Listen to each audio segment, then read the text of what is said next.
We got great facilities here. This new training table just opened up. Like being able to eat healthy and it being like tasty and stuff like that. So just being able to get the right foods in our body. And just being conscious of like eating, getting those meals in, even like when you're not hungry and stuff like that, because you got a goal in mind of, all right, I got to get 260. So Is it something that's easier to do when you have teammates that are doing that, that same kind of have that same kind of goal to add size and do yeah, it? yeah, yeah, most definitely. Like in team meetings, it's always like, all right, like they'll be like, hey, like we got our meals, be like, all right, we got to grab the snack before we go in the meeting room. So like it's definitely helpful. We got some guys trying to get up there too. How does that work with Nash when he was kind of at one point going the other direction? No, I mean that He was like cutting a lot of weight. right. I mean, I would say Nash is like inspiration. When it comes down to that, like he went from 315 to 285. So like you could do anything. Like so, like he's just a proven point of you could do it. How much does it keep you on your toes when you have a room like you have where feels like there's 10, 12 guys who could play and you're really pushing each other to get on the field?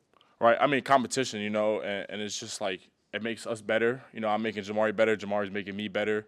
I'm making James better. He's making me better. So it's just like the competition every day in practice.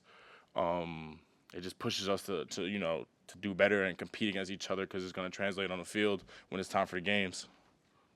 With so many guys coming back on the defensive line, how successful you were last year, has it been hard to implement that idea of you haven't done anything yet, then coming up into this next one? I mean, yeah, most definitely. We went 5-7, so it's like, all right, like we could have been we have the confidence, but at the end of the day, like we did go 5-7, so it's like we got that goal in mind of like, all right, like we got a lot of work to still put in. Hey Cam, how do you guys as players rally around guys that get hurt? Make them feel like they're part of the team, encourage them. How does that work? Yeah, I mean, like just being able to talk to them after, and just like always be there for them and just like let them know that like whatever you need, we got you at the end of the day. Um, so it's just like that positive reinforcement that they need. We're here for them. Um, yeah. How much of your off season do you spend not just studying what you do, but you watching maybe NFL guys or certain moves they have to just kind of looking at the details of how they get it done? Yeah, so a big thing that like we went into was like we watched a lot of pass rush film this off season because that's something that we want to elevate as a group.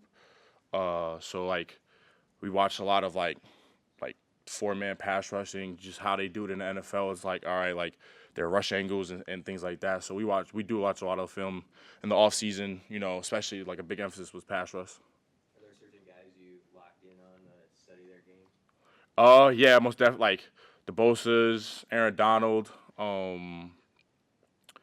I like to like Aaron Donald's probably like my favorite player, so I like to watch him a lot. But like Brian Burns, so like just like all across, I like to watch a lot of different guys because like the versatility of I try to like watch three tech rushes, 5 technique rushes. So yeah. Hey, one year in now, what did you learn about the Big Ten and kind of what kind of altercations to your body as far as strength and things that you needed to do to kind of become better in this? Right. So the Big Ten is physical, you know what I mean? A lot of downhill running and stuff like that. So just being able to, build that callus and just get my body right and take care of it the best of my ability, day in and day out. And just like the play style, I'm like, all right, it's big man football here. So just being able to adapt to that. As a guy who came in physically ready to go last year, what do you think this year when you saw Keona Davis? Oh yeah, Keona, like he's got the size and stuff like that, and he's gonna be a great player for us. And I like to look like he's also versatile too, and he can play a lot of different positions. So just being able to have him is like an added, to the room.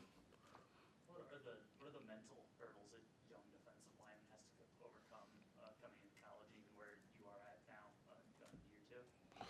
I say just being able to find your move, pass rush wise, to figure out what's for you, your game, how to watch film. That's a big thing that you have to learn because it's like it's not high school no more. So it's like all right, I got to take like this more accountable, like because it's like you need to know what they're doing before you can't just go out there and play. So that's definitely a big hurdle right there. Exciting for you to play for Coach White for a second year. I mean, that wasn't always a guarantee coming out of last year with the success that his defense had.